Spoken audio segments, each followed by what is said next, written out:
Khusyuk itu adalah mengenal, mengetahui penglihatan Allah Ta'ala kepada hambanya, mengetahui kebesarannya dan mengetahui kelalaian hamba. Dari pengetahuan-pengetahuan ini lahirlah khusyuk. Awaini la wa ya nural hayy, awaini Allah wanzur ilaihi, awaini la wa ya nural. Bismillahirrahmanirrahim. Alhamdulillahi rabbil alamin. Wassalatu wassalamu ala asyrafil anbiya wal mursalin Sayyidina Maulana Muhammadin wa ala alihi wa sahbihi ajma'in. Qala al-musannif al-imam Abu Hamid al-Ghazali rahimahullah wa nafa'ana bi ulumihi fid dharain. Hikayat dan berita mengenai salat orang-orang yang khusyuk radhiyallahu anhum.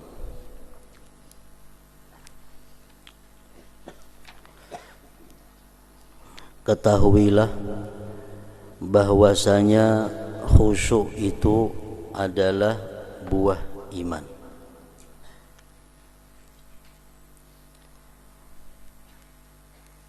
Dan pendapatan keyakinan. Makin kuat iman, makin khusyuk sembahyang seseorang. Makin tinggi nilai iman seseorang, maka makin bisa untuk khusyuk di dalam sembahyangnya. Karena khusyuk itu adalah buah iman dan pendapatan keyakinan yang dihasilkan karena kebesaran Allah Azza wa Jalla.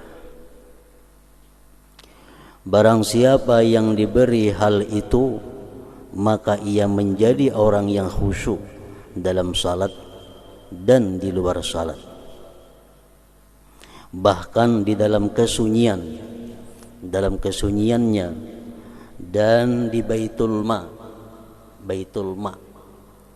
maksudnya WC, bukan Baitul Mal, bukan Baitul Ma. Dan di Baitul Ma dan di dalam WC ketika qadha hajat.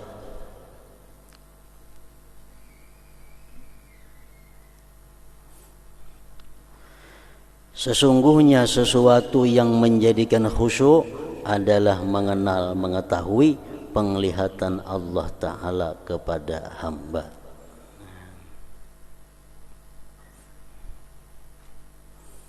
Wa'budillah ka'annaka tarah fa illam takun tarah fa huwa yaraka. Beribadahlah kamu kepada Allah, sembahyanglah kamu seolah-olah kamu melihat Allah. Apabila kita duduk di situ, kita duduk di makam wa'budillah ka'annaka tarah, maka itulah orang-orang yang merasakan kelezatan, merasakan kenikmatan yang luar biasa di dalam sembahyangnya. Wa'budillah ka'annaka tarah. Beribadah kamu kepada Allah, sembahyanglah kamu seolah-olah kamu itu melihat Allah. Orang yang melihat Allah itu, dia merasakan satu kenikmatan yang luar biasa, mengalahkan seluruh kenikmatan-kenikmatan yang ada di dalam surga. Di dalam surga, di waktu orang-orang surga asik dengan makanannya, ada yang asik dengan minumnya, ada yang asik dengan perempuan-perempuannya, dengan pasangan-pasangannya. Begitu ada pengumuman bahwa Allah bertajalli, siapa hendak melihat Allah sekarang kesempatannya. Seluruh orang-orang surga yang sedang asik itu meninggalkan keasikannya, mereka berebut untuk menuju melihat Allah Subhanahu wa Ta'ala. Karena pada melihat Allah itu didapat satu kenikmatan yang lebih daripada kenikmatan lainnya. Nah, jadi hubungannya dengan sembahyang ini adalah u'budillah ka'annaka tarah. Engkau beribadah seolah-olah melihat Allah. Kita sembahyang, kita melihat Allah. Maka sembahyang kita akan menjadi nikmat sembahyang kita akan menjadi suatu kelezatan. Kalau kita kada mampu duduk di makam itu, kita ambil makam yang kedua. Fa illam takun tarah fa huwa yarak. Bila kamu tidak mampu melihat Allah, maka ambil yang kedua, yaitu Allah selalu melihat kamu. Allah selalu mengawasi kamu. Bila kita merasa bahwa sembahyang kita ini diawasi oleh Allah, kita merasa bahwa sembahyang kita diperhatikan oleh Allah, baik anggota zahir maupun hati kita ditilik oleh Allah, tentu kita akan tertuju kepada Allah. Khusyuk itu adalah mengenal, mengetahui penglihatan Allah Ta'ala kepada hambanya, mengetahui kebesarannya, dan mengetahui kelalaian hamba. Dari pengetahuan-pengetahuan ini lahirlah khusyuk. Dan tidaklah khusus dengan salat. Di luar sembahyang pun, dalam kehidupan sehari-hari, orang yang mengimani, meyakini bahwa Allah itu selalu melihat dia, Allah selalu mengawasi dia, walaupun dia di luar salat, dia akan khusyuk. Dia akan tunduk, dia akan malu kepada Allah. Kalau dia meyakini bahwa Allah selalu melihat dia.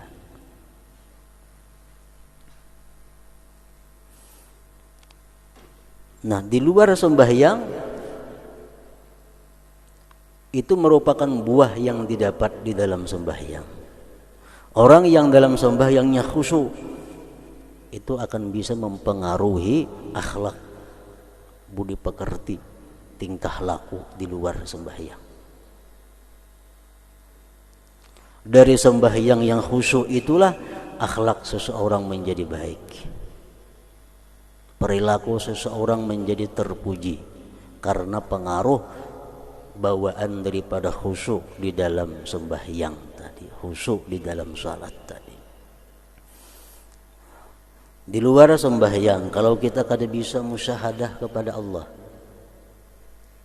karena kita belum mampu duduk di makam itu, di pasar, di rumah, dimanapun kita berada, kalau kita belum bisa musyahadah kepada Allah, belum bisa menyaksikan Allah ketika kita melihat sesuatu, belum mampu di situ, kita ambil yang kedua, kita dilihat Allah. Nah, ini makamnya orang-orang salikin, makam orang-orang yang menjalani jalan Allah. Kalau orang yang sudah wasilin, yang sudah sampai ilmunya kepada ma'rifatullah, dia bukan hanya dilihat Allah, tapi dia merasa menyaksikan Allah. Itu makam yang tinggi. Dia melihat sesuatu, dia melihat bahwa itu adalah fi'ilnya Allah. Dia melihat sesuatu apapun, maka yang dalam hatinya terlintas adalah itu fi'il perbuatan Allah. Nah, itu makam yang tinggi. Kalau kita kaum macam itu luar biasa.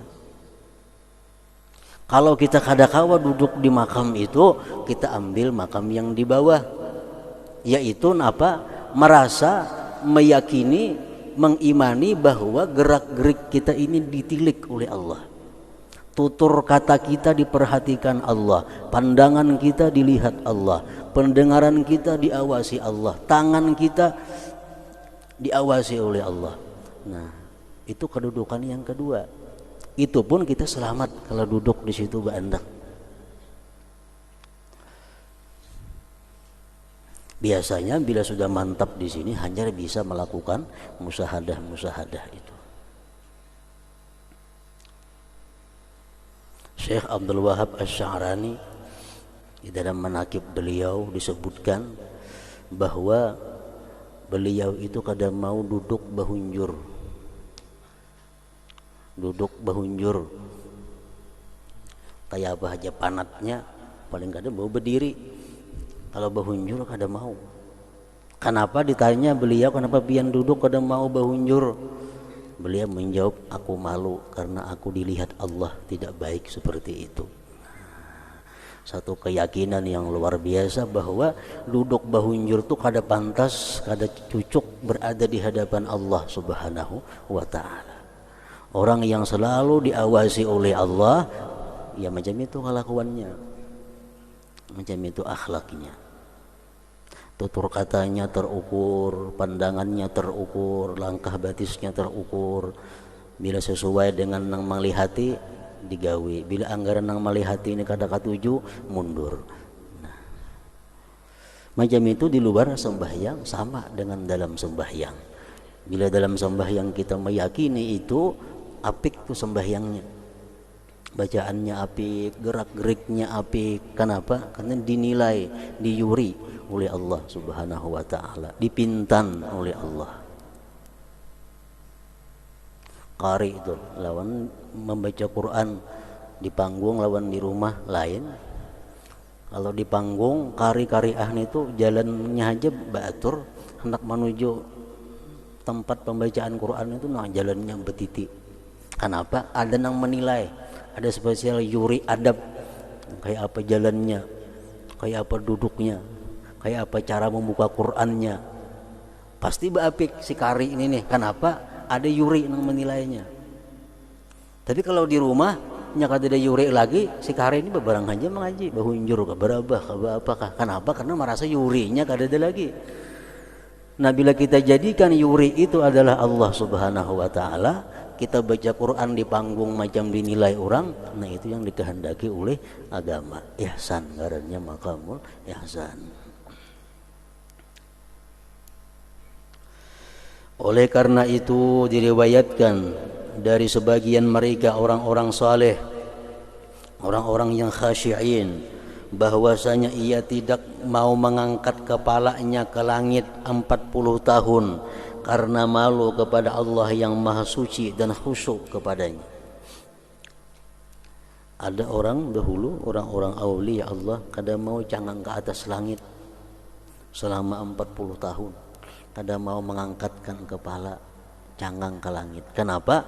Karena takut, karena beradab, karena dia selalu diawasi gerak-geriknya oleh Allah Subhanahu wa ta'ala.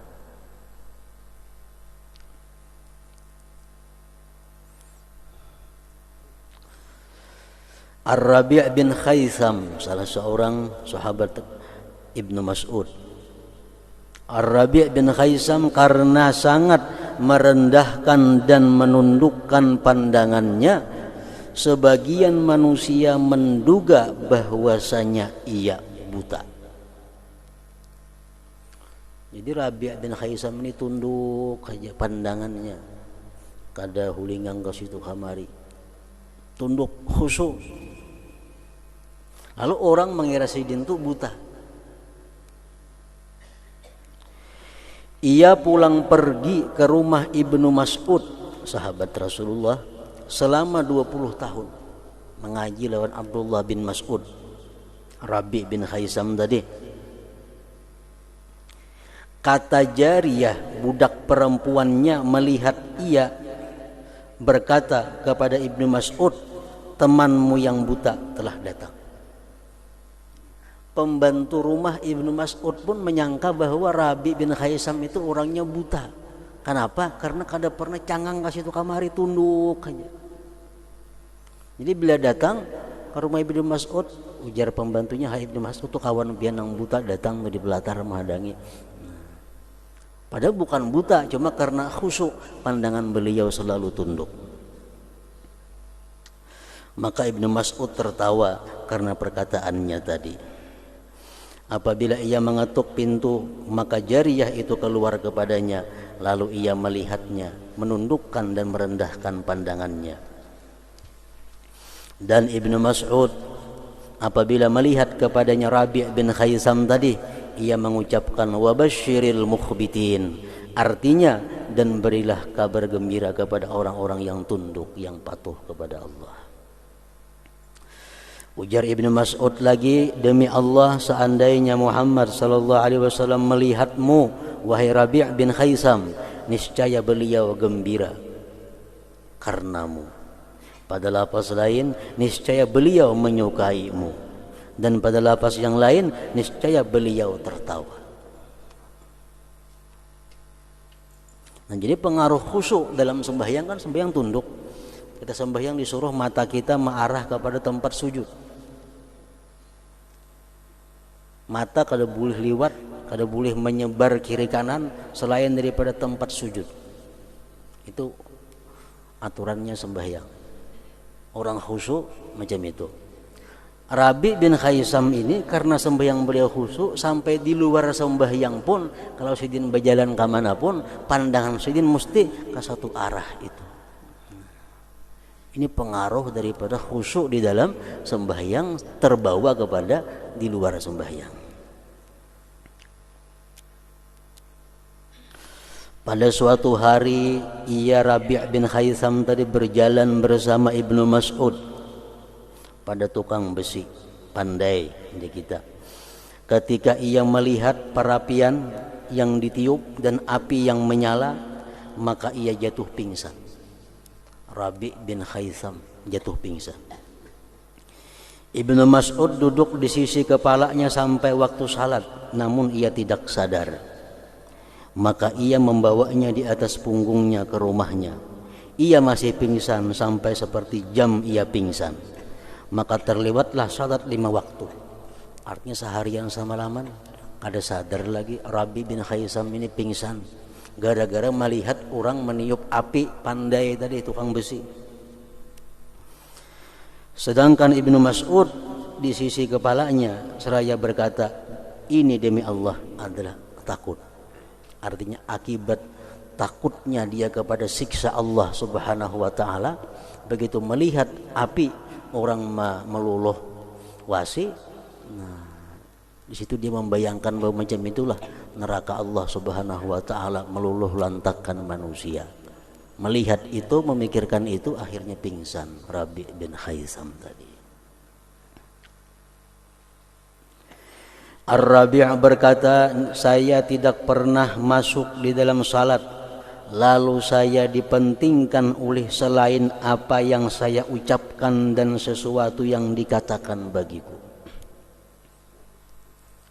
Ujar Sidin, setiap aku masuk sembahyang, aku tidak pernah memikirkan sesuatu di luar daripada apa yang aku ucapkan.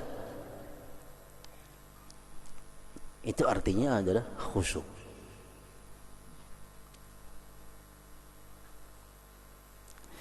Amir bin Abdullah termasuk golongan orang-orang yang khusyuk salatnya. Apabila ia salat, terkadang anak perempuannya memukul terbang dan orang-orang perempuan bercakap-cakap dengan apa yang mereka kehendaki di rumah. Dan ia tidak mendengar hal itu dan tidak memikirkannya. Amir bin Abdullah. Kalau Sidin sembahyang, nang anak, nang bini merasa bebas di rumah, nang baku ciak napakah, menggawi nang apakah. Kalau Sidin sembahyang, kenapa? Karena beliau bila sembahyang sudah kada ingat apa-apa lagi, kada mendengar apa-apa lagi selain masalah sembahyang yang Sidin hadapi. Kalau Sidin kada sembahyang, diam, beterbangan kada wani, memukul terbang karena Sidin tak ganggu. Bila Sidin sembahyang, anyar wani. Entah paling lawan kita kalau tuh.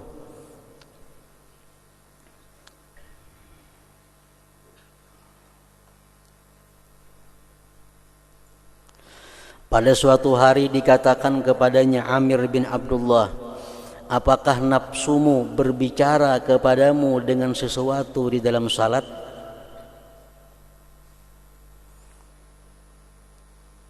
Ujar orang, pian dalam sembahyang itu adalah berbicara dengan diri sendiri. Ia menjawab, ya. Dengan berdiriku di depan Allah Azza wa Jalla dan kepergianku kepada salah satu dari dua negeri, yaitu akhirat. Dalam sembahyang itu aku hanya berbicara kepada diriku bahwa aku berada di depan Allah Subhanahu wa taala dan aku mau pergi meninggalkan dunia menuju tempat akhirat. Ditanyakan lagi kepada beliau, apakah kamu dapati sesuatu dari yang kami dapati dari urusan-urusan dunia? Maulah pian sembahyang kaganangan duit, kaganangan sepeda motor, kaganangan toko, kaganangan makanan. Maulah pian kami mau macam itu sembahyang. Uja orang betakun lawan sidin. Maulah pian macam itu kaganangan urusan-urusan dunia dalam sembahyang. Ia menjawab, sungguh ditumbak aku berulang kali. Itu saya sukai daripada saya mendapatkan sesuatu yang kalian dapati dalam salat. Mun aku tegisin sembahyang sampai tak pikirakan dunia aku hakun ditumbak kurang berulang kali. Ketimbang aku sembahyangku memikirkan dunia. Itu salah citakannya. Ia menjawab, sungguh gigi-gigi padaku berubah itu saya sukai. Nang bujurnya adalah sungguh ditumbak aku berulang kali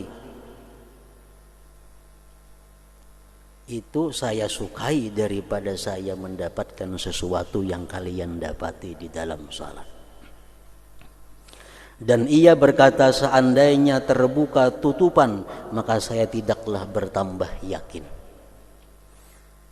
Jasidin, andai kata hijab Allah itu dibuka, kadang menambah keyakinanku. Kenapa? Karena sudah yakin berdahulu. Sudah yakin. Itu salah seorang aulia Allah namanya Amir bin Abdullah tadi. Muslim bin Yasar, salah seorang aulia Allah juga, itu sebagian dari mereka. Dan telah kami nukil bahwasanya ia tidak merasa runtuhnya tiang di masjid di mana ia sedang dalam salat. Beliau salat di suatu masjid, masjidnya runtuh. Orang abud sini sembahyang terus. Tong sembahyang hanya padahal orang tuh masjid rubuh bian tahulah, kada tahu. Daripada hanyutnya di dalam sembahyang itu.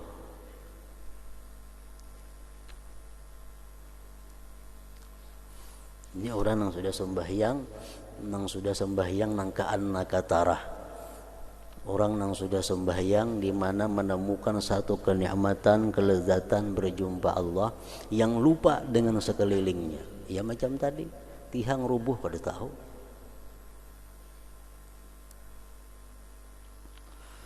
Dan sebagian salah satu anggota badan mereka gatal, membusuk artinya, dan padanya dibutuhkan pemutungan, amputasi, maka pemutungan itu tidak mungkin daripadanya. Maka dikatakan orang bahwasanya di dalam salat ia tidak merasakan sesuatu yang terjadi pada dirinya. Maka dipotonglah salah satu anggota badannya di mana ia di dalam salat. Orang ini karena penyakit itu kada mau ampe mesti dipotong. Misal tangan, tatak tangannya. Jasidin kalau nama natak tanganku parahatan aku sembahyang. Jangan kau kada sembahyang, karena bila parahatan aku sembahyang, aku kada merasa lagi yang menatak tanganku itu. Nah, ini parahatan sembahyang dipotong tangan sidin untuk menghilangkan penyakit yang membusuk tadi.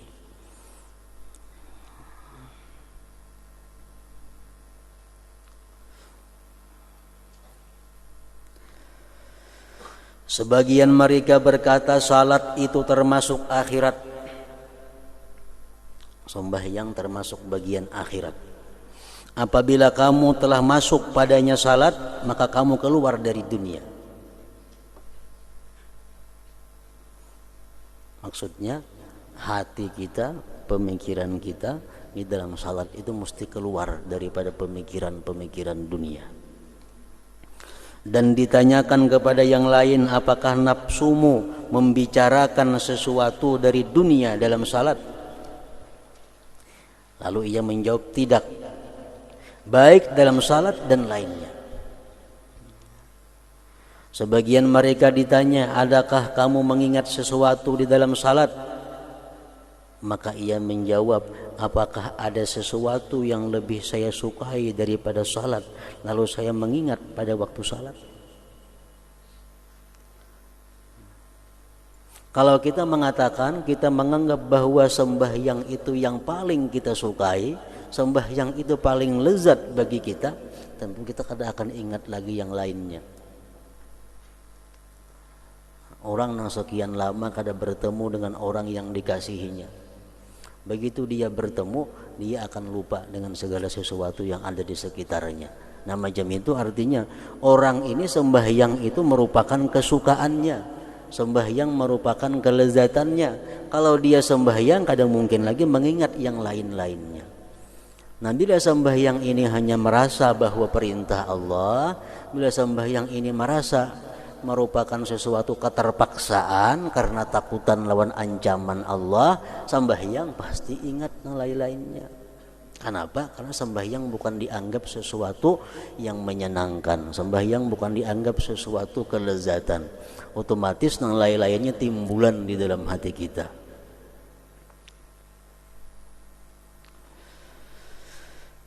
Abu Darda radhiyallahu anhu berkata, termasuk kecerdikan seseorang adalah ia mendahulukan kebutuhannya sebelum ia masuk di dalam salat, agar ia masuk ke dalam salat sedangkan hatinya kosong. Apapun keperluan nang hendak sembahyang gawi terlebih dahulu. Kisah Junaid al-Baghdadi, semuaan orang tahu lawan Junaid al-Baghdadi, bagaimana hebatnya Junaid al-Baghdadi. Sidin nak ke masjid jadi imam, turun dari rumah sampai tengah jalan, kenapa timbul hendak mengumpuli bini, maka hendak sembahyang. Di tengah jalan kepikiran hendak mengumpuli bini, boleh sini ke rumah dulu, boleh kumpuli bini, mandi, ke masjid pulang, supaya sembahyang jangan terbawa pikiran nang macam-macam. Nah, termasuk orang yang cerdik macam itu ngarannya. Termasuk kecerdikan seseorang adalah ia mendahulukan kebutuhannya sebelum ia masuk dalam salat. Makan, minum, apakah dibereskan dahulu hanya sembahyang, agar ia masuk ke dalam salat sedangkan hatinya kosong. Sebagian dari mereka meringankan salat karena takut was-was. Meringankan artinya mempercepat sembahyang namun tanpa mengurangi yang wajib-wajibnya dan sunat-sunatnya. Dalam sembahyang itu ada yang wajib, ada yang sunat, ada yang fadilah. Sebagian dari mereka meringankan salat karena takut waswis. Kalau sembahyang kuni panjang, kini pikiran kemana-mana banyak. Jadi kalau sembahyang ku ringkas, kawa terarah. Diriwayatkan bahwa Ammar bin Yasir salat dengan suatu salat, lalu ia meringankannya. Sembahyang jadi imam cepat tapi sempurna. Amun cepat kada bubuku beruas tu lain cepat ngarannya. Ini cepat sempurna. Ammar bin Yasir sembahyangnya cepat. Maka ditanyakan kepadanya, kamu ringankan hai Abul Yaqzan, itu kunyah beliau, panggilan sehari-hari beliau. Ancapnya pian sembahyang wahai Abul Yaqzan. Lalu ia menjawab, apakah kamu melihat saya mengurangi sesuatu dari batas-batasnya? Kurangkah? Mereka menjawab tidak.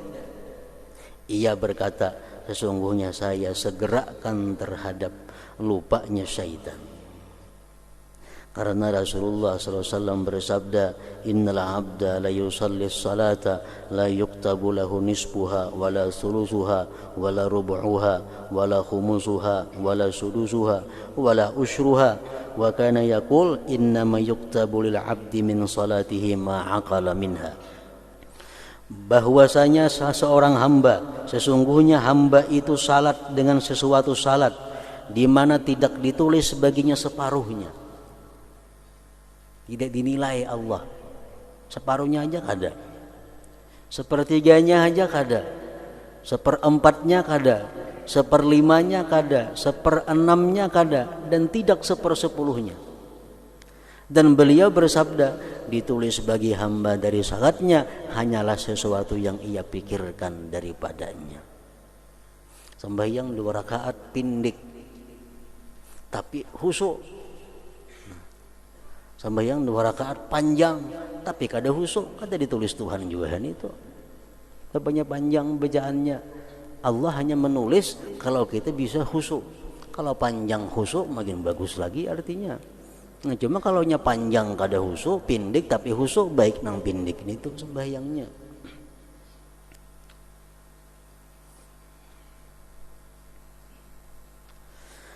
Dan dikatakan bahwa Talha, Az-Zubair dan sekelompok sahabat radhiyallahu anhum adalah orang yang paling ringan salatnya. Ringkas artinya. Dan mereka mengatakan kami mensegerakannya karena was-was syaitan.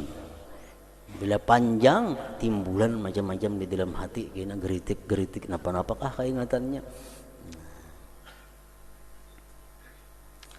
Dan diriwayatkan bahwasanya Umar ibn Khattab radhiyallahu anhu berkata, ia di atas mimbar, sesungguhnya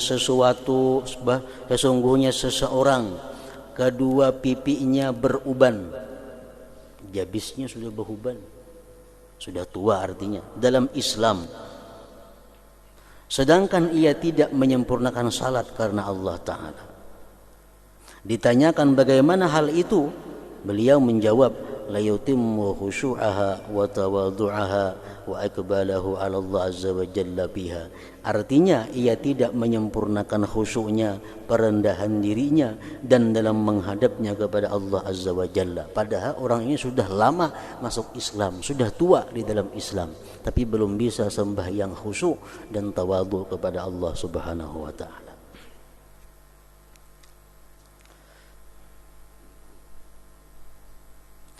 Abul Aliyah ditanya tentang firman Allah Ta'ala, alladzina hum an salatihim sahun, artinya yaitu orang-orang yang lalai dari salatnya. Itu firman Allah dalam surat Al-Ma'un. Terjemahnya yaitu orang-orang yang lalai dari salatnya. Abul Aliyah ditakuni maksudnya apa itu? Ia berkata, itulah orang yang lalai di dalam salatnya, maka ia tidak mengetahui pada berapa rakaat ia bertindak, apakah genap atau ganjil. Orang sembahyangnya sabar kada ingat rakaatnya tuh. Allah mengatakan, fawailul lil musallin alladzina hum an salatihim sahun. Fawailun lil musallin, celaka orang yang sembahyang.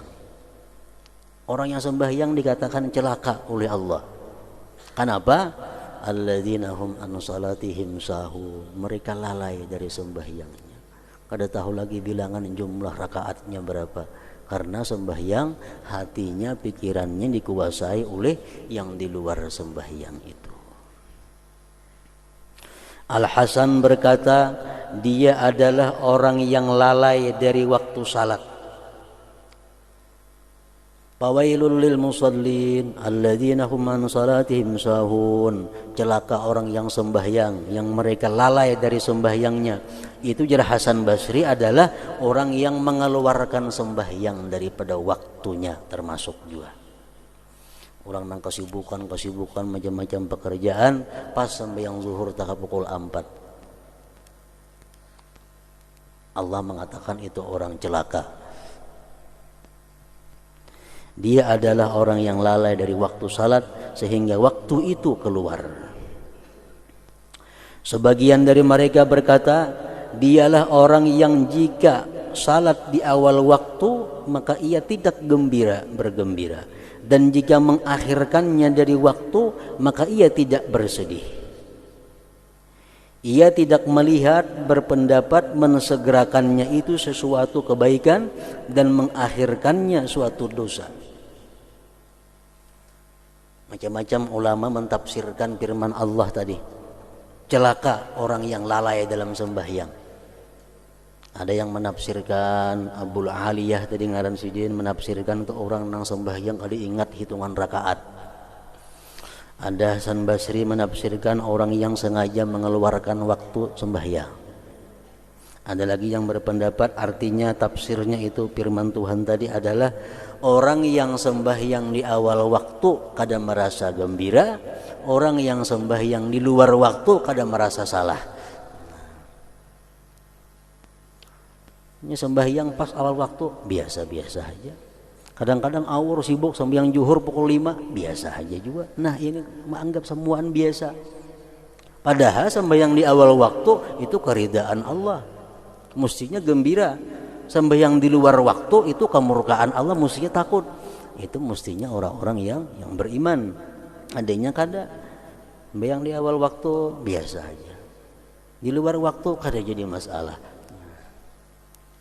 Allah mengancam fawailun lil musallin tadi.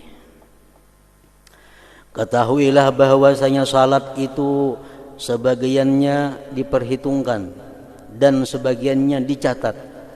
Ketiadaan sebagian yang lain sebagaimana ditunjukkan oleh hadis-hadis, meskipun ahli fikih mengatakan bahwa salat itu tidak terbagi atas bagian-bagian dalam kesahannya, tetapi itu mempunyai pengertian lain yang telah kami sebutkan.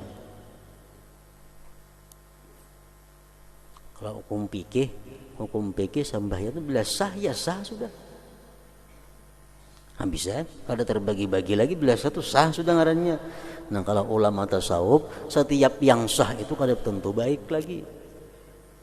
Ada yang khusuknya sepertiga, ada yang seperempat, ada yang seperlima.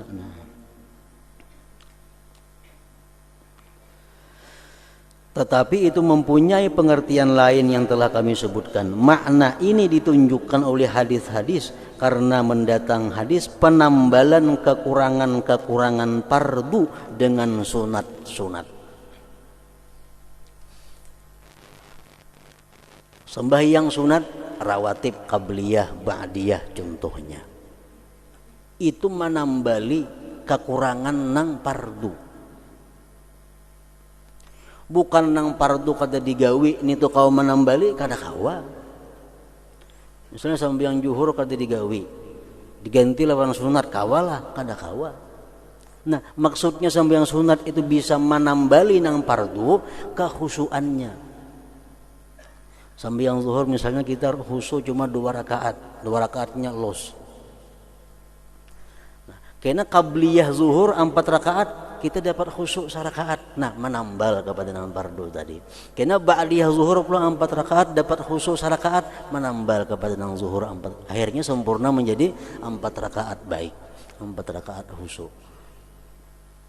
Jadi maksudnya bahwa sembahyang sunat itu menambal kekurangan sembahyang fardu, bukan kekurangan sembahyangnya, tapi kekurangan nilai, kekurangan khusyuk yang ada dalam sembahyang. Dalam hadis Isa alaihissalam berkata, Allah Ta'ala berfirman, dengan fardu-fardu hambaku selamat daripada siksaku. Dengan sembahyang fardu yang lulus kita selamat daripada api neraka. Dan dengan sunat-sunat hambaku mendekatkan diri kepadaku. Sembahyang fardu kita beres, kita selamat. Ditambah dengan sunat kita menjadi dekat dengan Allah, menjadi orang yang dicintai oleh Allah Subhanahu wa ta'ala. Dan Nabi SAW bersabda, Allah Ta'ala berfirman, la yanju minni abdi illa bi'ada'i maftaradtuhu alaih. Artinya tidaklah hambaku selamat dari siksaku melainkan dengan menunaikan apa yang aku fardukan kepadanya. Yang utama kita gawe itu keparduan. Jangan nak sembahyang sunat kalau keparduan masih ada. Jangan hendak bersedekah sunat kalau hutang orang masih banyak di situ kamari. Jangan hendak puasa sunat kalau hutang Ramadan masih ada. Kenapa? Karena Allah mengatakan bahwa hambaku itu kada akan selamat kecuali dia menunaikan keparduan-keparduannya. Dan diriwayatkan bahwasanya Nabi sallallahu alaihi wasallam shalla salatan fataraka min qira'atiha ayah falamman fatala qala madza qara'tu fasakatal qaum fasa'ala Ubay bin Ka'b radhiyallahu anhu faqala qara'ta surata kadza wa tarakta ayata kadza fama nadri anusikhat am rufi'at faqala anta laha ya Ubay summa aqbala 'alal akharin faqala ma balu aqwami yahduruna salatahum wa yutimmuna sufufahum wa nabiyyuhum baina aydihim la yadruna ma yatlu alaihim min kitabi rabbihim ala inna bani israila kadza fa'alu fa awha Allah azza wa jalla ila nabiyyihim an kulli qaumik tuhdiruni abdanakum wa tu'tuni alsinatakum wa taghibuna anni biqulubikum batilun ma tazhabuna ilaih. Artinya beliau Rasulullah sallallahu alaihi wasallam salat dengan suatu salat. Nabi jadi imam, Rasulullah jadi imam, sahabat-sahabat di belakang. Ia meninggalkan satu ayat dari bacaannya. Nabi kita membaca sebuah surah dalam Al-Quran, lalu satu ayat silin tertinggal. Ketika beliau berpaling tuntung sembahyang, artinya beliau bersabda, apakah yang saya baca? Jar Nabi lawan sahabat, aku tadi membaca surah napa sembahyang tadi. Maka diam oleh kau, kadang nyahutnya. Ya Nabi, aku tadi membaca surah napa sembahyang tadi, surah apa yang aku baca? Kadang jawabnya, berarti kan mendengarnya. Lalu beliau bertanya kepada Ubay bin Ka'ab, wahai Ubay, aku tadi membaca surat napa? Maka ia menjawab, engkau membaca surat ini dan engkau tinggalkan ayat ini, dan kami tidak tahu apakah ayat itu dinasakh atau diangkat. Hanya Ubay sayangnya engkau menjawab, yang lain kada kau menjawabnya. Engkau tadi wahai Rasulullah membaca surat ini dan tak tinggal ada satu ayat. Cuma apakah tak tinggal, apakah memang itu dihapus ayatnya, kami kada tahu. Beliau bersabda, kamu bagiannya hai Ubay. Ikam bujur Ubay, artinya jar Nabi. Kemudian beliau menghadap kepada orang-orang yang lain dan bersabda Nabi kita, ujar Nabi kita, bagaimanakah keadaan kaum yang menghadiri salat mereka dan menyempurnakan saf-saf mereka, sedangkan Nabi mereka di hadapan mereka, mereka tidak mengetahui apa yang Nabi baca dari kitab Tuhan mereka. Ketahuilah bahwasanya Bani Israel melakukan demikian itu. Maka Allah Azza wa Jalla mewahyukan kepada Nabi mereka bahwa katakanlah kepada kaummu, kalian menghadirkan badan-badan kalian dan kalian berikan kepadaku lidah kalian, namun kalian gaib daripadaku dengan hati kalian. Batal apa yang menjadi pendapat kalian itu. Artinya sembahyang kalian itu kada ada artinya di sisi Allah Subhanahu wa ta'ala. Nah makanya makmum itu disuruh mendengarkan bacaan imam. Makmum kada boleh membaca surah, disuruh mendengarkan bacaan imam kalau mendengar. Oh jadi tahu imam ini membaca surat ini. Jadi imam membaca surat yang sidin baca, kita makmum, kita nang mengerti umpamanya maksudnya. Nah kita paham apa yang dibaca oleh imam itu.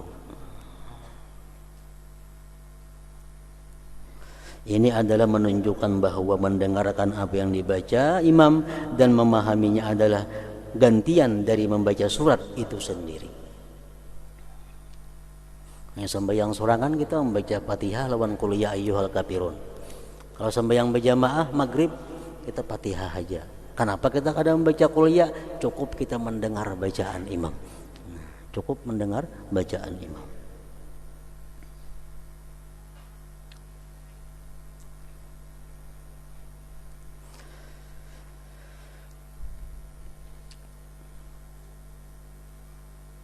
Ini adalah sifat orang-orang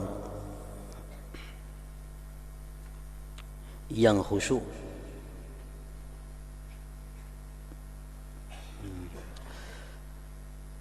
Adalah gantian dari membaca surat itu sendiri.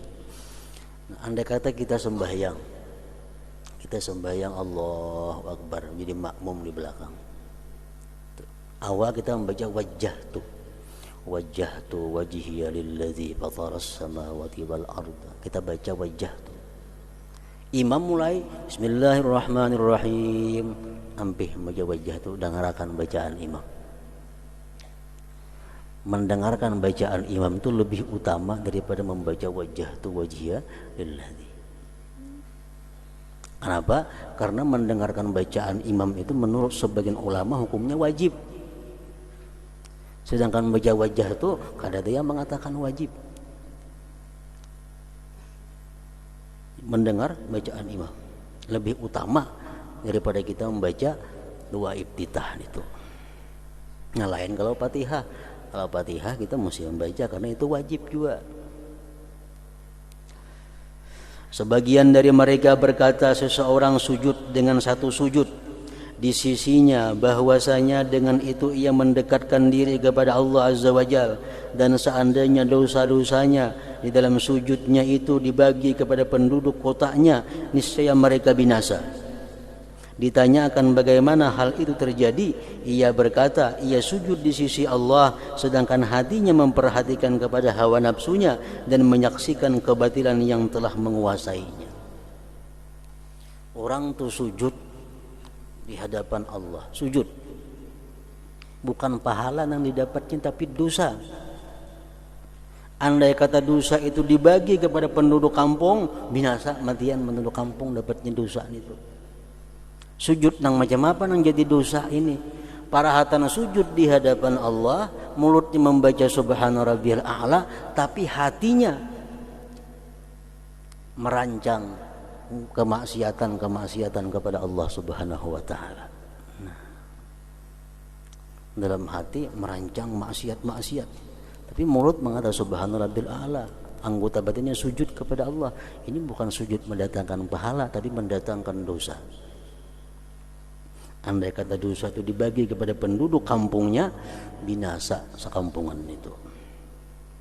Ini adalah sifat orang-orang yang khusyuk, maka telah menunjukkan ini hikayat-hikayat dan hadis-hadis serta apa yang telah terdahulu, bahwasanya pokok dasar dalam salat itu adalah khusyuk dan menghadirkan hati, dan bahwasanya semata-mata gerakan-gerakan dengan kelalaian itu sedikit gunanya di akhirat.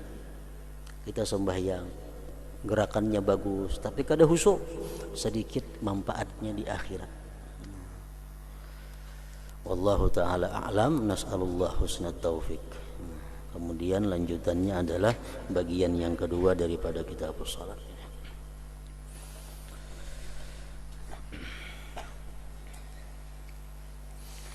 Dalam dzikri fa'alam annahu la